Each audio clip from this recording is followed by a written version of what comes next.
What do y'all think about boundaries? Well, we're about to find out. Woohoo! I don't know why I'm talking like this.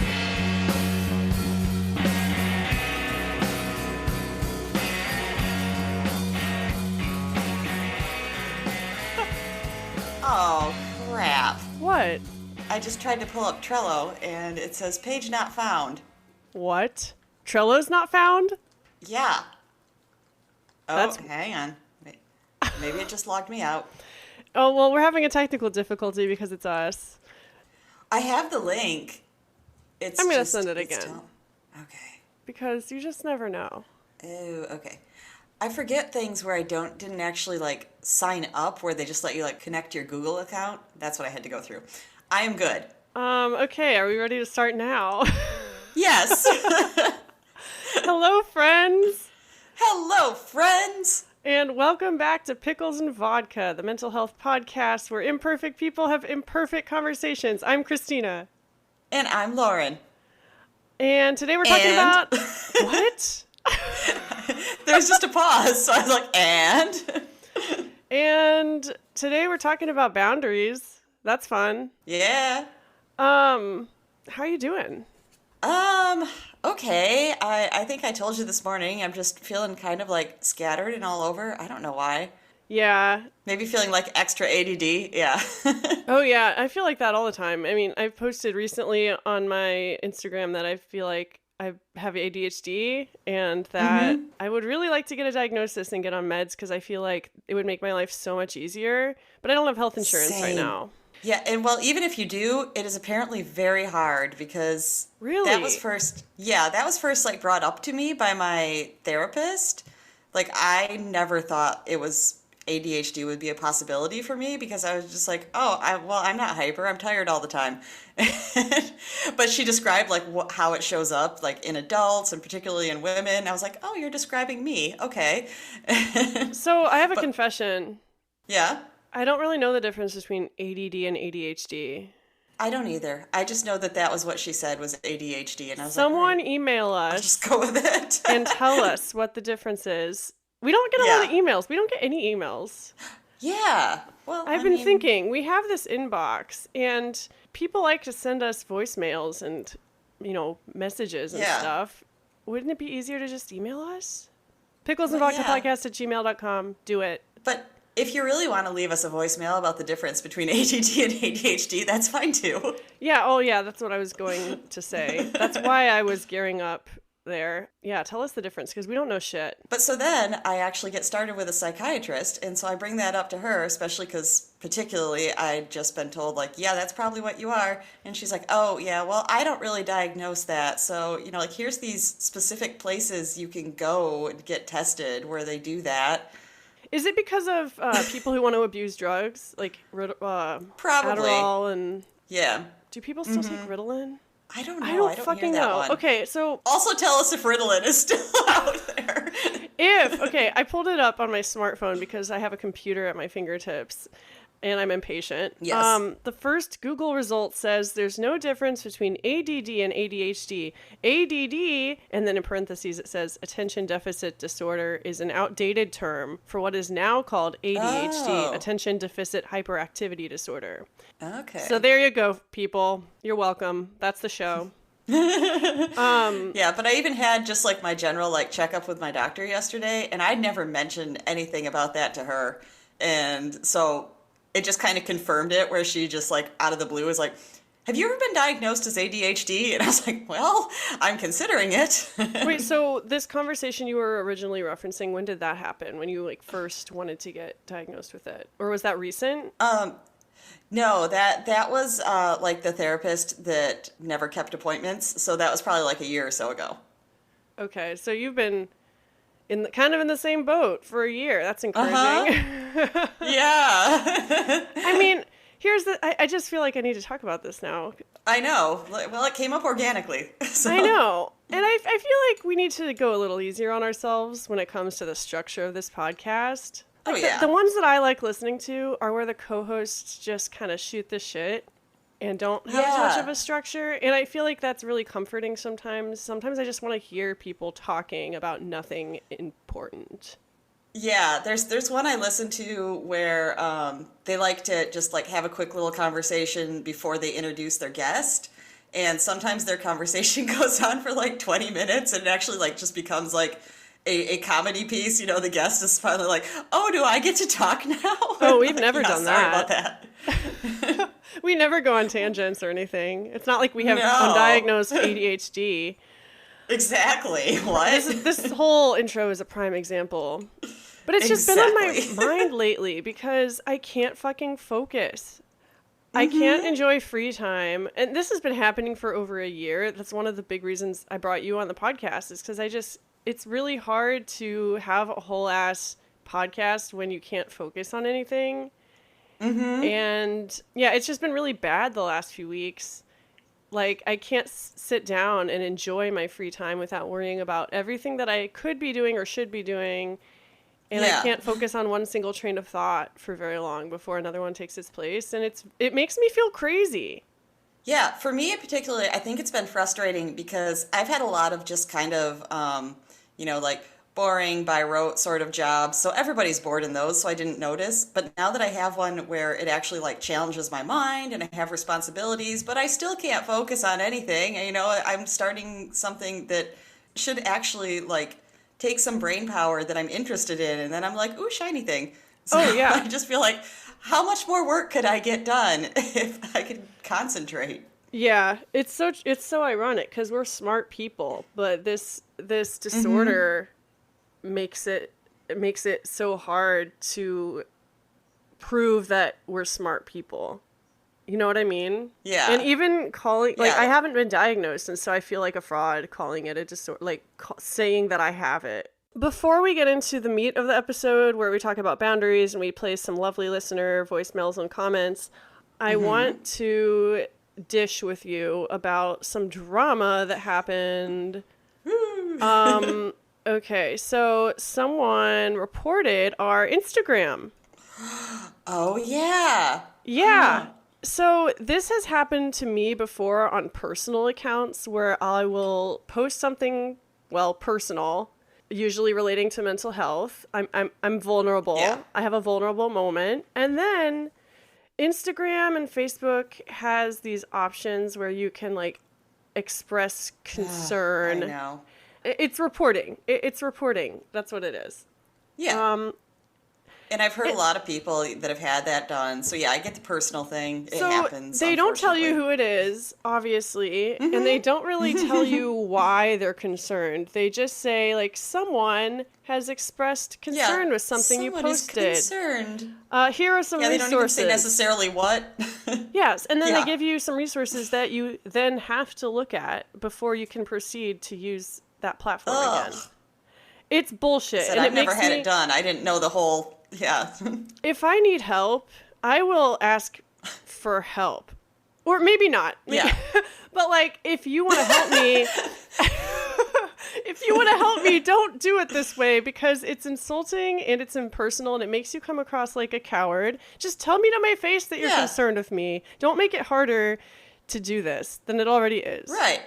No one has ever done that to me. They just called the cops and had me hauled off to the psych ward. I knew exactly what was going on. You knew who it was. See? You did it to my face. Thank you. Yeah, you'd much prefer that, right? Yeah, right. But I do sometimes get, which these just actually crack me up, where you try to like search something and it just comes up like, "Are you okay?" I've searched so many things that are questionable for this podcast and just in I'm my sure. personal life. Yeah. But yeah, I feel pissed about that. And I want to know like what we posted that was so concerning. I mean, Yeah. do they not know us?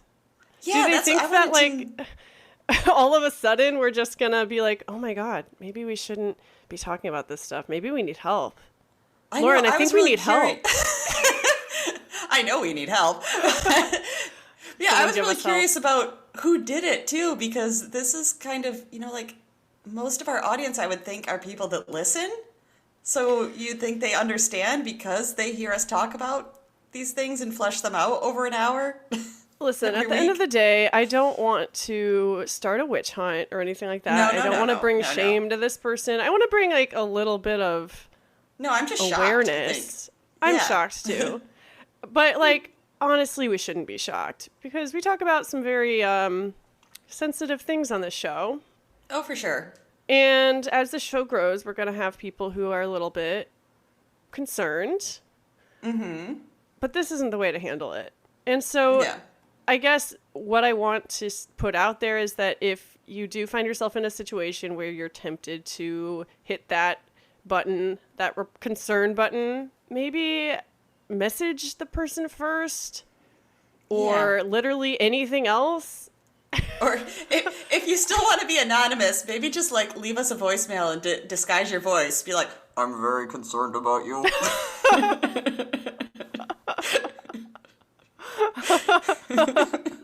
I don't know if I want that either.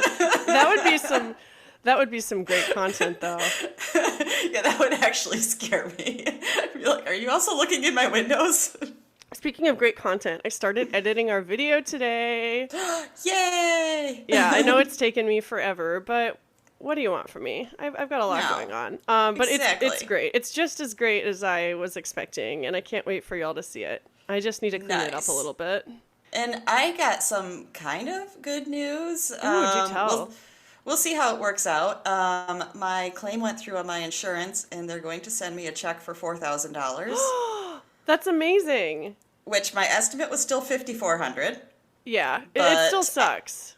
Yeah, but the guy was, I mean, this guy was amazing that I went to. Like, he did not make me feel stupid for what I did not make me feel like you don't know what you're talking about because you're a girl. He was really friendly and wanted to help me. So, you know, like, I emailed him back about that, and just, I asked if there was some things like, I don't really care about the wheel well damage. It's hardly anything. I barely see it. So I was just kind of like, oh, could we maybe, you know, like take that off and see if it gets it down? And he was like, you know what? Send me the estimate from your insurance and we'll work with it and try and get it closer. So yeah, so I might be okay. What a superhero. I know. Among men. Yes. We need more people like that in the world. Just genuinely helpful people. Mm-hmm. So I haven't heard back from him, but I'm hoping that it turns out okay. I hope it turns out okay too. If you're a new listener and you don't know, we're talking about the incident that happened after we recorded in person when Lauren was driving me home to my hotel. She got in a little wreck. Yeah, really punctuated our fantastic time when I scraped my car against the gate of my parking lot. But that's just life, honestly. Every time something fun happens, I feel like, oh, something bad needs to happen now. Because otherwise, I don't know. Like, I think we've said, that was still 2022, so, you know, I got to just end it and be like, fuck 2022, let's start a new year. We'll start it off good. There's nothing like an absolutely terrible incident to make you start the new year be fresh. Like, goodbye last year. Yes. Goodbye. Goodbye, 2022. 2023 has been all right so far. Mm-hmm. I've been really slowing down and focusing on myself more. Mm-hmm. Drawing some boundaries. Nice segue. Thank you. I've been working on my segues. Do you want to read the pickle poll that we posted, and then we can get into some answers? Sure. I didn't put that in Trello, though, so you're going to have to look it up on Instagram. I'm sorry. Okay. We're a little more prepared today, but there's only so much preparedness. Right. You're going to have to give me a second. I lost one of my vapes yesterday, too. Oh, no. I hope it wasn't the one I got you. No, it wasn't. I have a vape jar on my desk. It's a pink jar I got from the Dollar Tree, and I keep all of my loose vapes in it. Nice. Related but not, I decided yesterday to start a chocolate chip jar.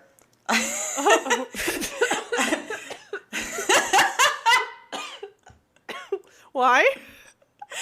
I love it, first of all, but... I just had the idea. I bought chocolate chips, white chocolate chips, and peanut butter chips, and I just have them all mixed together in a jar. That sounds amazing. Mm-hmm. It looks pretty, and it's delicious. It kind of reminds me of the peanut butter spoon. Because, I can just, like, grab a little handful if you need it. Yep. All right. Yeah. Okay. Back to our poll. Yeah, so what was the question that we asked people this week? So, our question this week is, what do boundaries look like, and how do you know when it's time to draw one? Yes. And we kind of decided to ask this question based on our last episode where we were talking about family secrets. And we kind of touched on boundaries in that episode, but I really wanted to devote a whole episode to it. Absolutely. I agree. Because boundaries are hard. Do you want to talk about, well, should we answer first? Yeah, let's talk about our experience first.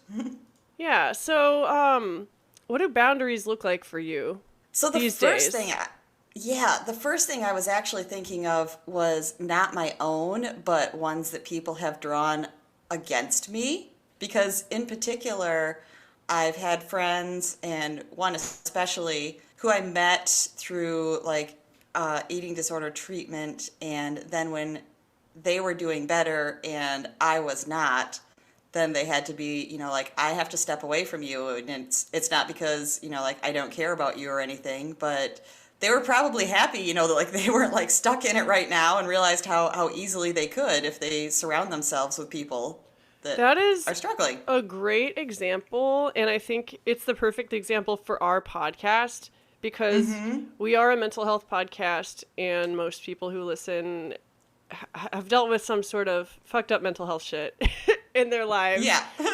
And I mean, we've been in treatment, we've been on both sides of that, where we're recovering, where we're not, and it is really hard to know when to draw those boundaries in that situation. Yeah. I'm curious, when they drew that boundary with you, did they do it explicitly? Like, did they come up to you and tell you that? Yes. Or, okay. Yes. How did that play out? Basically, the friend that I'm thinking of was kind of like not responding to me very much, and I wouldn't say ignoring me, but like we used to hang out a lot, and then they wouldn't necessarily answer me or initiate or anything like that, and I think they realized that I was kind of suspecting, like, hey, why are we not like communicating very much? So that's why they said specifically, so I didn't just kind of like flounder and wonder, like, hey, this is what's going on. Yeah. Usually when that happens with me, I just assume that it's my fault and I don't reach out because I don't want to trigger them further. Yeah. And I was going to say, I totally understand a boundary like that. It's really hard, and I really respect somebody that can, because I feel like I'm not good at drawing those kind of boundaries, because I immediately go to, like, it's my friend, I want to help them, I want to be there to listen. Oh yeah, me too.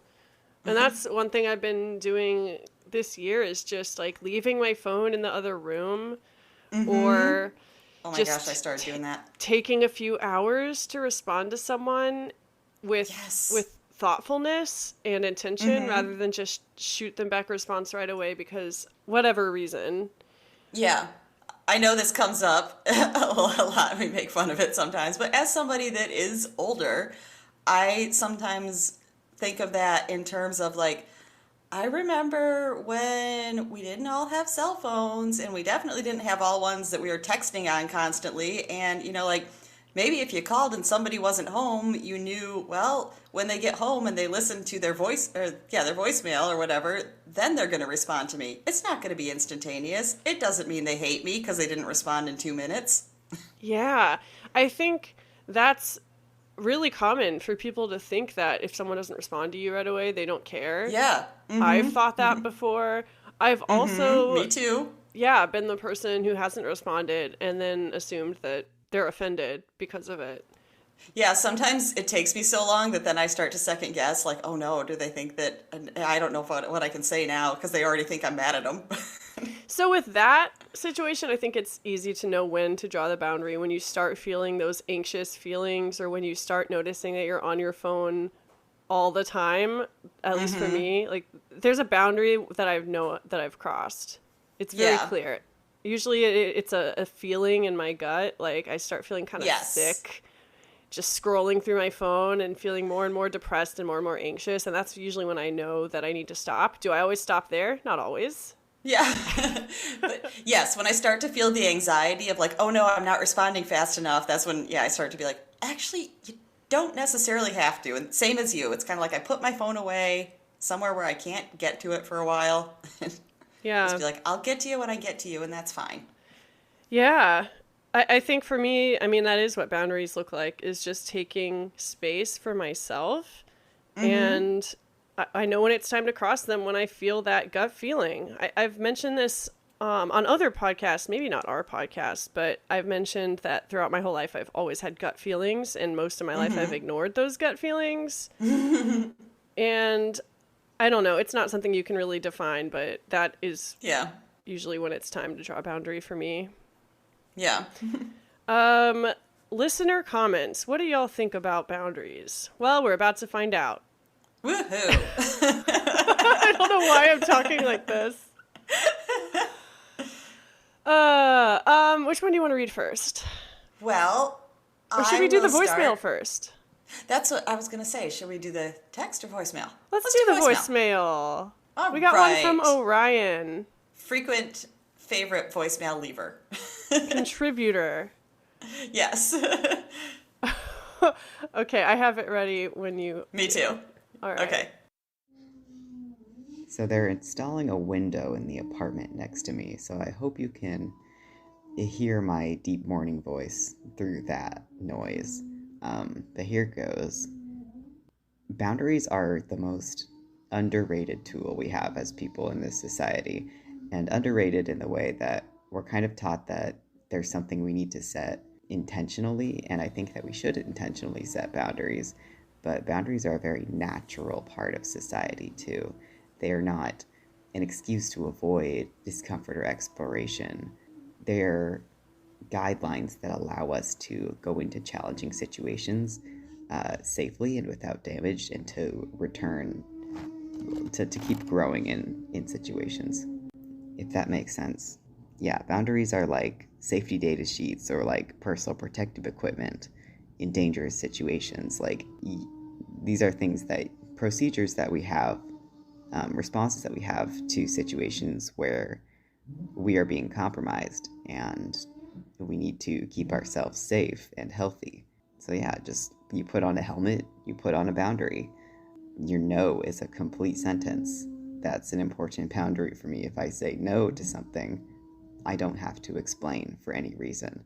If I want to leave a situation, I'm going to leave.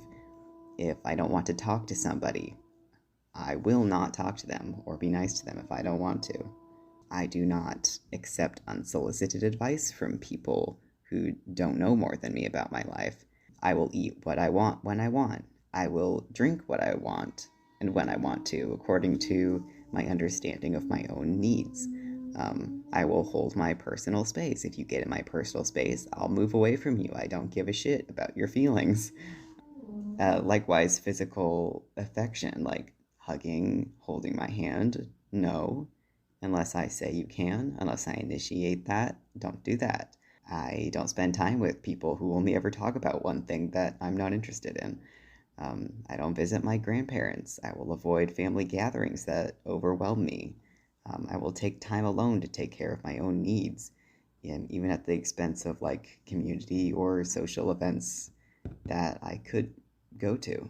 I will not agree with people and compromise my values in conversations regarding the rights of any human or animals that may be called into question. I will not just go along with ideas that I do not agree with, and I will not argue them. I will simply leave the conversation. That's a big boundary for me, is realizing that I don't have to, I can just hit the bricks. If it sucks, hit the bricks. That's that meme phrase that I like to use as a mantra. Yeah, I just go home if I don't want to be somewhere. Maybe not at work, but I have work boundaries too. I do not take criticism of my work after work hours. If I'm clocked out, I'm gone, babes. Boundaries can get tricky in certain spaces, and I think that when people think they have to state a boundary or tell people like you can't do that to me, but that's really not how that works in real life. It's more like, well, if that person acts like this to me, then I will respond like this. Because it's the realization you can't control what other people do, but you can control your response to that. And a lot of things can get in the way of forming a really helpful response to that. To situations that bring me a lot of anxiety, my response might be to just freak out and leave the situation. So having like a predetermined boundary, like, okay, if this happens, I'm just going to like gracefully exit this situation, is helpful to me to sort of prepare myself for the real world. And that having a game plan going into like situations of fear and uncertainty, like that, knowing that you have boundaries and that you can protect yourself in those circumstances, helps me actually get back out into the world and explore new things and go back into situations that previously I have been hurt in with more confidence. It is what allows me to go out and function in the world. I have, over the years, put so much work into drawing strong boundaries. I remember in like a group therapy session one time where we had sort of this exercise where we did a Bill of Rights, and I remember not understanding a goddamn word. I had no idea what we were talking about. But now when I see it from this perspective, it makes a lot of sense. This is our personal Bill of Rights.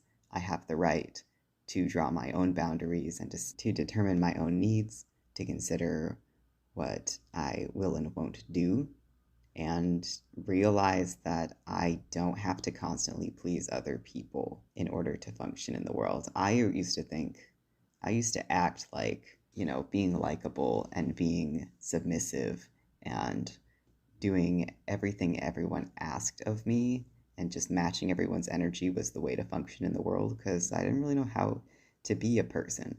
And so coming into my own personhood, like boundaries naturally come up. Like, yeah, oh, I don't want to do that. Oh, yeah, I do want to do this, and I don't care what other people are going to say about it, because I know whose opinion matters to me, and I know at the top of that pyramid, it's really just me, because that's who I am with at the end of the day. And sometimes we draw boundaries with ourselves, too. Like, I know what I require to be happy, and I know how to take care of myself, and I know I'm not always going to meet those needs, but I'm always going to try.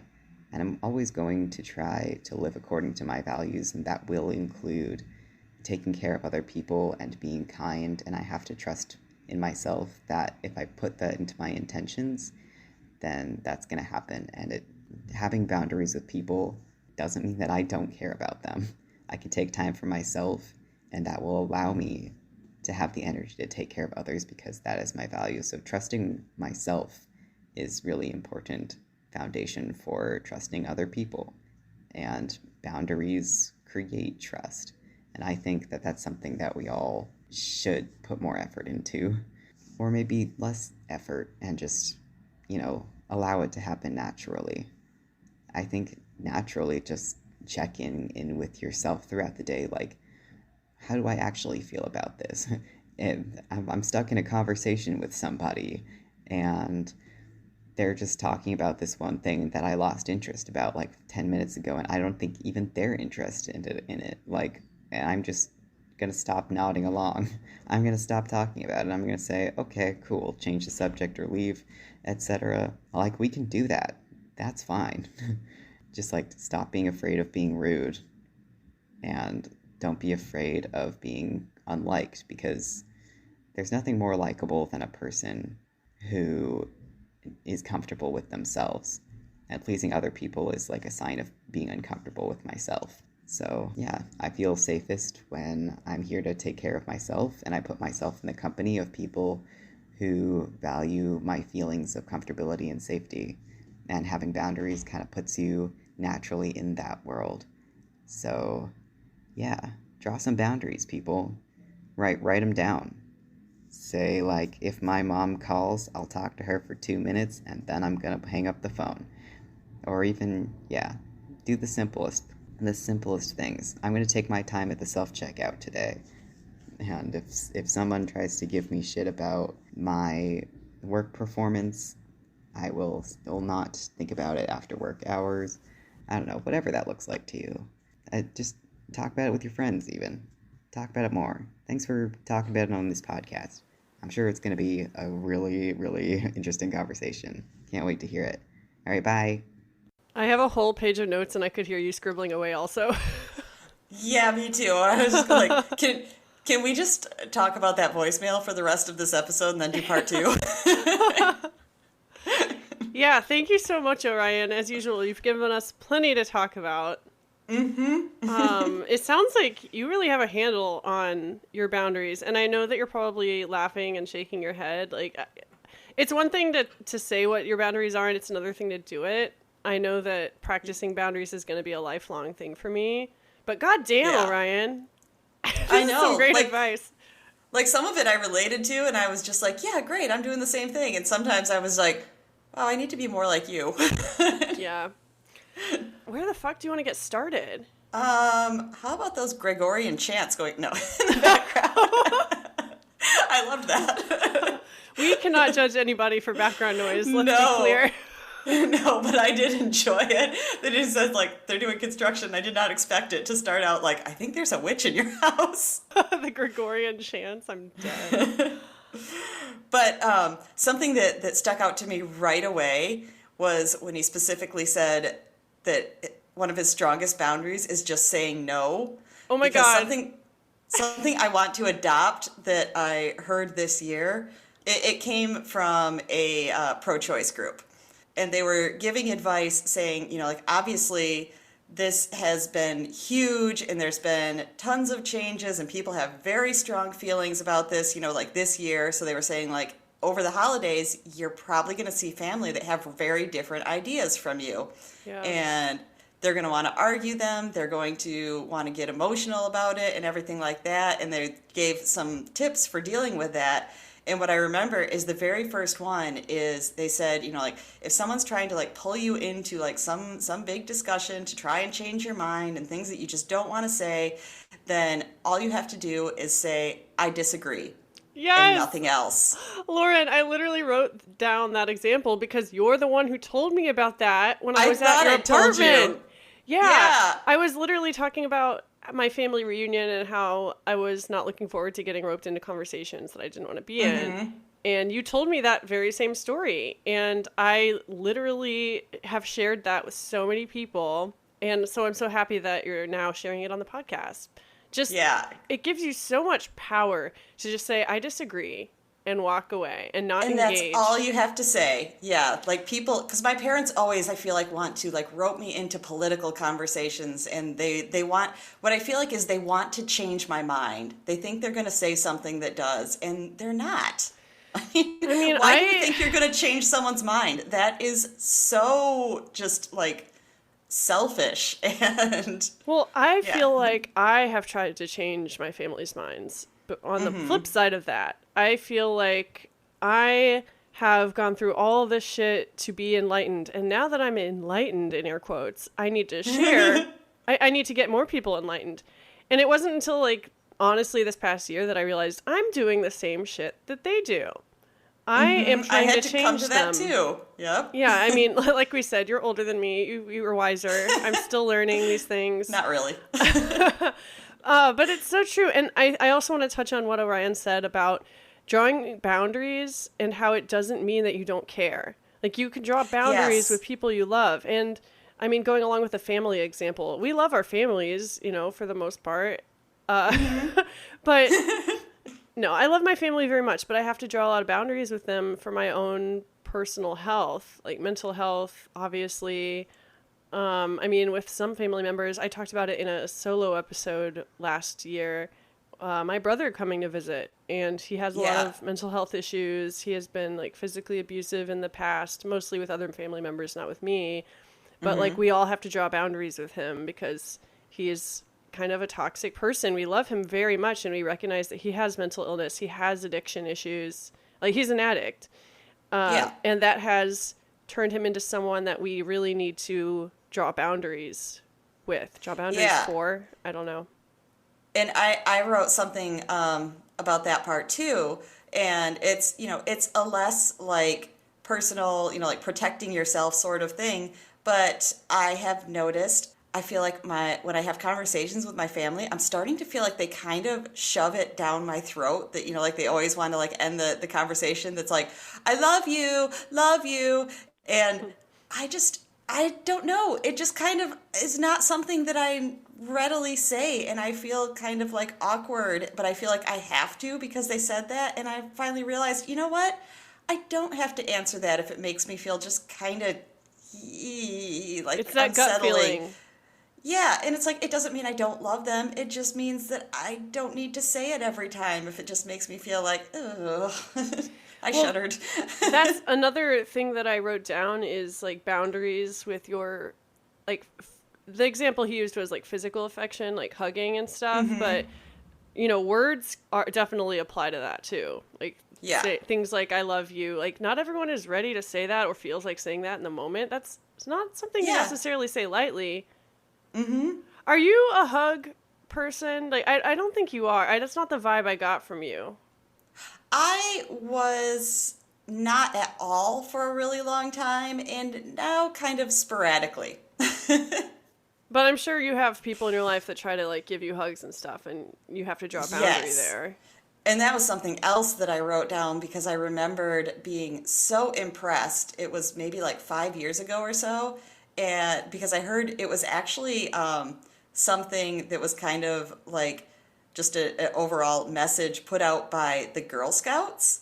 And I remember I totally surprised somebody with this because they were someone that had always viewed Girl Scouts pretty much like how people view organized religions. They really didn't have much respect for that group. But they specifically were saying something, and again, it was around holiday time, like telling girls and children, saying, you do not have to be physical with family members because they want you to. Like, if you feel uncomfortable with them touching you how they are, then don't do it. Don't feel like you have to give, like every aunt and uncle and second cousin a hug. You don't.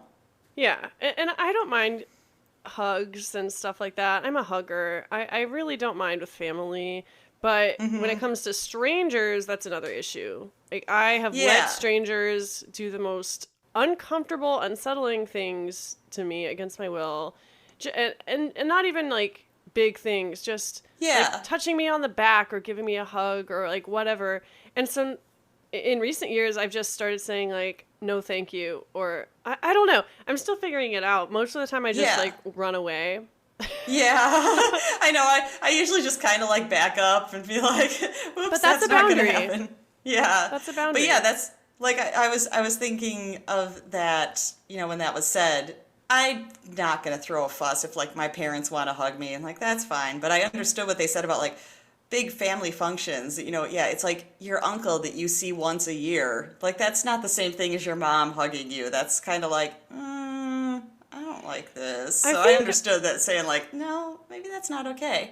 And that's fine. I also liked how he mentioned that boundaries aren't always verbal and blatant. Like, that's just not how it works in real life. Boundaries can be body language. Yes. Or just the way you treat yourself when you're not around other people, realizing what you are and are not okay with. Like, you have to understand yourself. Like, before you can set boundaries, you have to know what those boundaries are. And it sounds like Orion has been doing a lot of self-discovery and trial and error to figure that out. And that's what all of us need to do ultimately. Like I said, it sounds like he's better at it than I am. Can you give me some more advice? The thing that's hard for me is drawing boundaries when it comes to my energy, like the energy that I put out and the time that I devote to things. I want to do all the things and I want to see all the people, but I also want to take care of myself and have quiet time, and I just can't have it all at once. And so it's so hard to know what to prioritize at any given moment. Yeah. I really felt that one talking about the work side of it. Oh and my God. We've talked about this before, but feeling like why can't I do everything at work? Or just bringing like work most home with responsible you. Employee. Bringing work home with you. That's really hard not to do if you take everything personally, like me. That I know is one that I'm specifically trying to get myself to do. Like if something happens and I feel guilty about it at work, like leaving and being like, okay, now don't keep like replaying this in your head. It's done. Yeah. You're home. You're not at work. Yeah. Yep. And this is like the last thing I'll say before we move on. I just have so many notes for this voicemail. I know. And I've got one more I want to say after this too. Just when he was talking about taking care of his needs at the expense of missing out on something. That was the thing that really inspired me, because it's something I struggle with. Like I was just saying, like FOMO, fear of missing out. Yeah. That is. I'm not that old. I know acronyms. Well, I don't know who's listening. Not everyone might understand. Okay. I always assume that the listeners don't know any pop culture references because I don't. That's fair. What was I talking about? Fuck.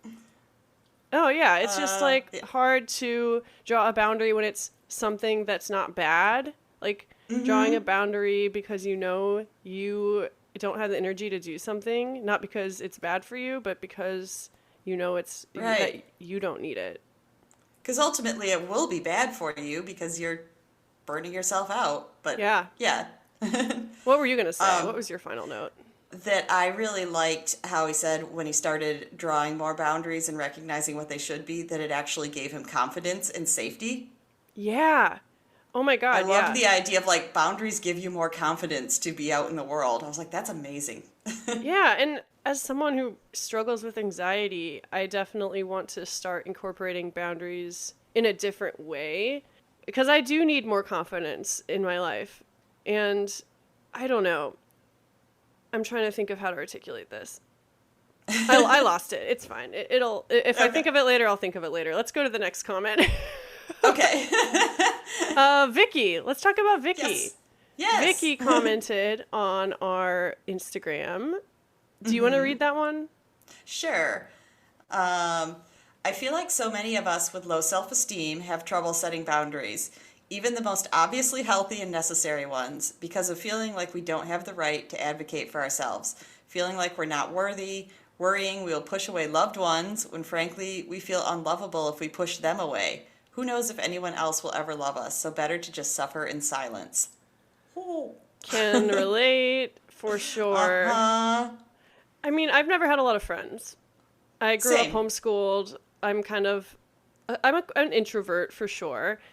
And then moving around all the time, my friends are scattered everywhere. So like, for instance, in Virginia, I've lived here for a year and a half. I still don't really have any friends. I mean, I have a few, but the point is, because I've never had a lot of friends, when I do, I feel like I can't draw boundaries with them because then I'll push them away and who knows if I'll replace them, with people who respect my boundaries. I don't know always if my boundaries are even reasonable.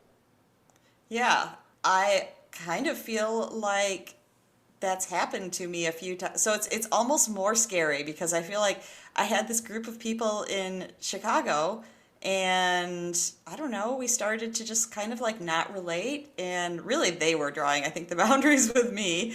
And so I sort of ended up with nobody there. And more recently, I think we've talked about this a few times, I've had some friends here in St. Louis, and same as you, I haven't been here very long. I don't have very many friends here, but things were just not sitting well with me, and I had to do things, like leave a text message group because it just kind of was making me feel terrible that I felt like I was always getting ignored and not listened to. So it was like, instead of feeling awful in this group text message, I should leave it. Yeah, it is hard to come to that decision though, because again, with the FOMO, you're worried like, what if once I leave, they all become even closer? And but also, what if they do? Like, maybe you're not supposed to be, close to those people anyway.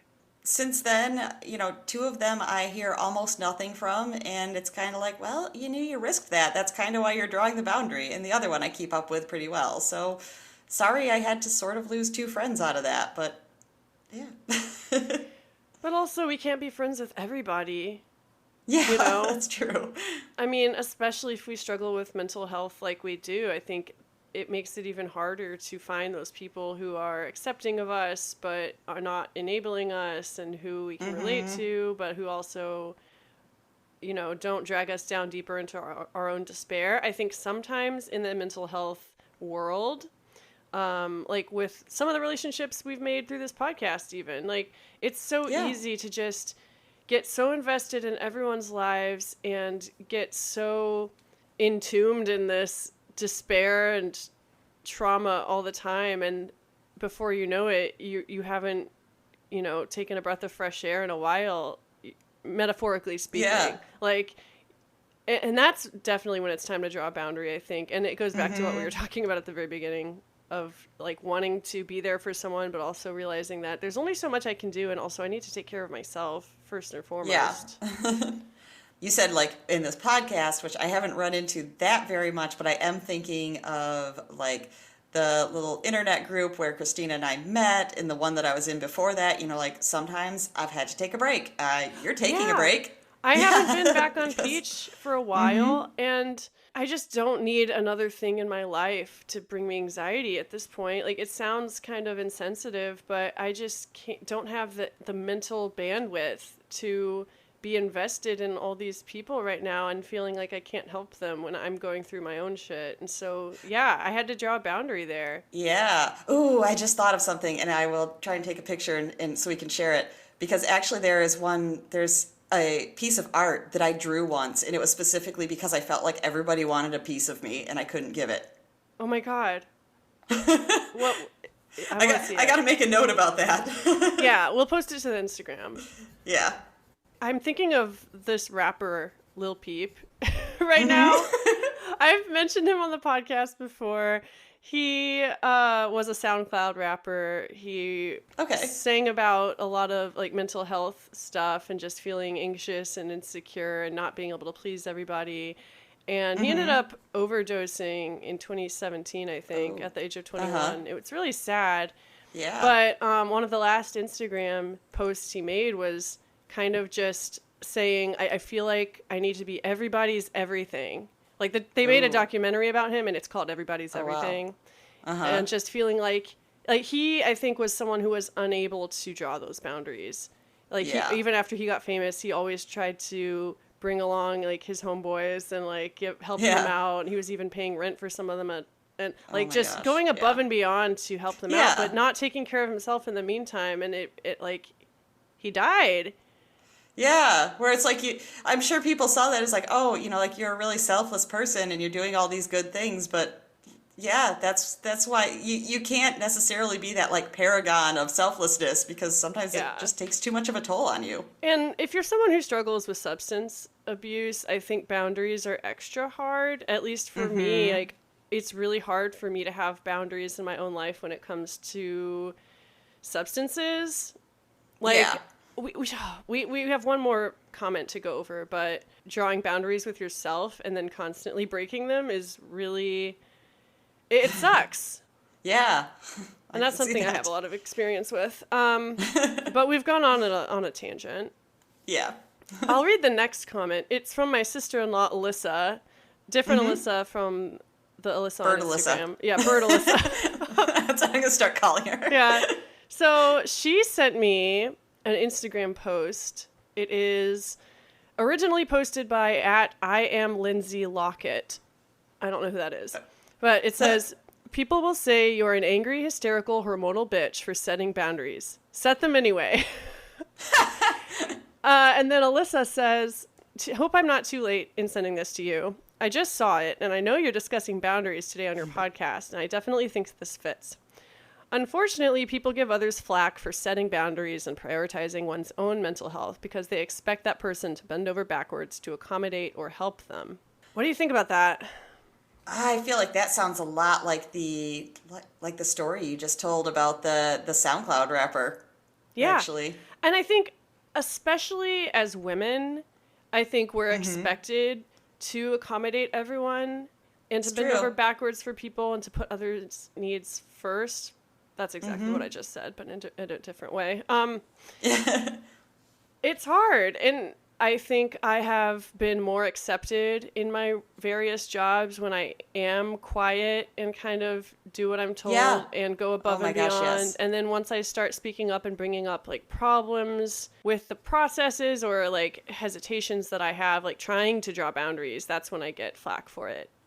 I think we can all relate to that. It's just easier not to have the boundaries. At least on the surface, it's easier, but then the damage you're doing is to yourself in the long run. Yeah.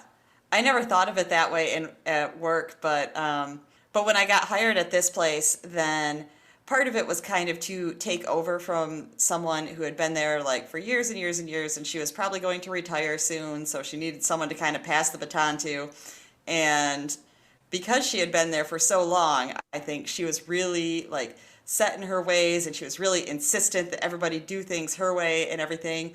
And I remember her saying when she was getting ready to retire that she was like, everyone's going to probably like working with you better.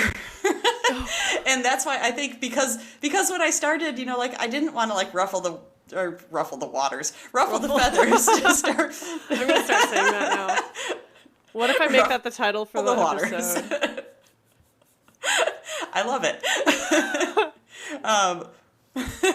What were you saying? But yeah, so, I was saying like, I probably started out, just kind of being like, oh, like I'm going to just go along with things because I want people to like me in my new job. And that's probably what she was seeing and thinking like, oh yeah, so everyone's going to like working with you better because you're not going to tell them what to do. But actually, I must have found an okay way because I think people still like working with me, even though I'm starting to realize, like, sometimes processes have to change. It's what Orion was saying. People really like being around people who have boundaries and are confident in those boundaries. Because it's like dating. When someone has boundaries, oh my gosh, at least, like, if it's the right person. I gave the first example. Oh, sorry. I was saying I gave the perfect example without even realizing. You did. I mean, with dating, I feel like if you play like hard to get or whatever, in other words, just have simple boundaries. I hate the phrase hard to get. Yeah. Like people are attracted to you more in some cases because they know that maybe you're worth pursuing if you respect yourself that much that you have boundaries. At least if it's the right person, they'll feel that way. That's a very good point. I like that. I don't know. I think sometimes you can also draw boundaries for the wrong reason because you're afraid or not. People using boundaries as an excuse to avoid things. Has that happened to you? Yes. Because I told the story about my one friend drawing boundaries, which, was understandable. But I've had another friend do that, and I've seen her do this with other people. So I kind of knew what was happening when I kind of didn't know what was happening, because when she doesn't agree with people anymore, she just like flat out drops them and does not contact them or speak to them again. She thinks that's the way to do it. Okay, but how is that different than what Orion was talking about? I'm just playing the devil's advocate. No, because I mean, I'm feeling based on like how our relationship was going and how I've seen her do this with other relationships is because she does not like it when people stop agreeing with her all the time and just kind of building her up and telling her she's great. Gotcha. And that's when she does that. Yeah, sometimes, I mean, you've had boundaries drawn against you and it, you respected it because you realized, yes, that boundary needs to exist because maybe that person is being held back in their own recovery or their own journey or whatever the fuck because of me. Like, you need to swallow those pills sometimes. You need to realize sometimes, like, maybe this boundary is here for a reason. But maybe, like, on the flip side of that, if you're the person drawing the boundaries because people don't agree with you, maybe you need to inspect that. Yeah, that's why I was like, what, one person, kind of kept their distance because it was healthy for them, and I respect that boundary. But it seems like the other one just kind of drew a boundary to inflate their own ego.